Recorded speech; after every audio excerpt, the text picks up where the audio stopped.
आता छान रेडी झालेलो आहोत आणि वेळ आहे सकाळची आणि आम्ही चाललेलो आहोत माहूरच्या गडावर म्हणजे रेणुका मातेच्या दर्शनाला। आणि इथे गजरे बघा किती छान छान आलेले आहेत विकायला। आणि आता आम्ही पानाचा विडा घेतलेला आहे। या देवीला पानाच्या विड्याचं खूप महत्त्व आहे। आणि आम्ही आता हा बघा असा पानाचा विडा असतो। आणि आता आम्ही गजरे पण घेणार आहे देवीला आणि आम्हाला। तर मी तुम्हाला ना माहूरच्या गडावर गेले की दाखवते, चला। पुढचा प्रवास आता आम्ही रिक्षाने करत आहोत। महाराष्ट्रातील 3.5 शक्तिपीठांपैकी एक पीठ म्हणजे माहूरची रेणुका माता। महाराष्ट्रातील अनेक जणांची रेणुका माता ही कुलस्वामिनी आहे। देवीचे मंदिर 13व्या शतकात देवगिरीच्या यादव कुलीन राजाने बांधले असे म्हटले जाते। माहूर गडावरच श्री दत्तात्रयांचा जन्म झाला अशी श्रद्धा आहे। इतर शक्तिपीठांपैकी देवीच्या संपूर्ण मूर्ती आहेत, पण माहूर गडावर फक्त देवीचा तांदळा आहे। आम्ही आता माहूर गडावर पोहोचलेलो होतो आणि इथे आम्ही पानांचा विडा कुटून घेत होतो। माहूर गडावर फक्त देवीचा तांदळा का आहे याची एक गोष्ट आहे। एका कथेनुसार रेणुका मातेचा वध त्यांचा पुत्र परशुराम याने पितृ आदेशानुसार केला।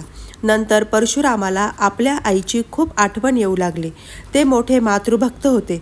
ते खूप शोकाकुल झाले। तेव्हाच आकाशवाणी झाली की तुझी आई तुला भेटायला येत आहे, फक्त तू मागे वळून बघू नको। परंतु त्यांना आपल्या आईची ओढ लागली म्हणून त्यांनी मागे वळून पाहिले, तर त्यावेळी देवीचा फक्त चेहरा जमिनीतून वर आला होता। त्यामुळे परशुरामाला तेवढाच चेहरा दिसला। त्यामुळे माहूर गडावर देवीच्या तांदळारूपी मुखाची पूजा केली जाते। या डोंगरावर परशुरामाला मातेचे दर्शन घडले म्हणून या डोंगराला मातापूर म्हटले जाते आणि शेजारीच आंध्र प्रदेशातील हूर गाव असल्यामुळे माहूर असे नाव पडले। त्याचेच आता माहूर झालेले आहे। देवीच्या गाभाऱ्यात कोणालाच प्रवेश नाही। गाभाऱ्याचे प्रवेशद्वार चांदीच्या पत्र्याचे आहे। देवीची मूर्ती 5 फूट व रुंदी 4 फूट आहे। सुंदर असा देवीचा मुखवटा आहे।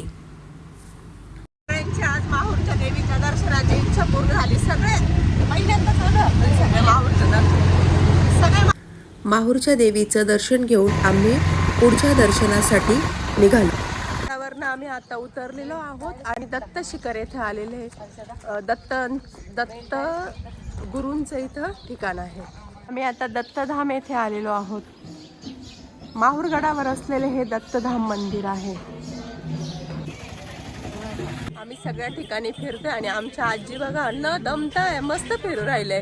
आणि इतक्या मोठ्या मोठ्या पायऱ्या आहेत तरी आजीबाई आमच्या चालताय। तो ताकद देतो म्हणून मी चढते। बरोबर आहे की नाही? म्हणजे वय वर्ष 87 आणि एवढी एनर्जी फर्स्ट टाइम पाहिली। गेलो आहोत सती अनुसयाच्या मंदिरात आणि इथे एवढ्या पायऱ्या आहेत त्याला। काय रुद्राला आमच्या घेतलेलं आहे काय ते ढोलकी, आणि आमचा रुद्र सारखा ढोलकी वाजवतोय। मस्त वाटतंय ढोलकी वाजवत वाजवत वरती चढायला। आमच्या आजी बघा मस्त पायऱ्या चढताय आणि कोणाचाही हात धरत नाही हा, त्या एकट्याच मस्त।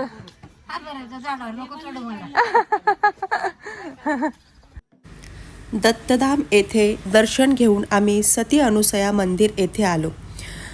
माहूर गडावर असलेले सती अनुसया मंदिर आहे। रेणुका माता आणि जमदाग्नी आश्रम पण येथे आहे। याच ठिकाणी दत्तप्रभूंचे जन्मस्थान आहे। येथेच अत्री ऋषींची समाधी पण आहे।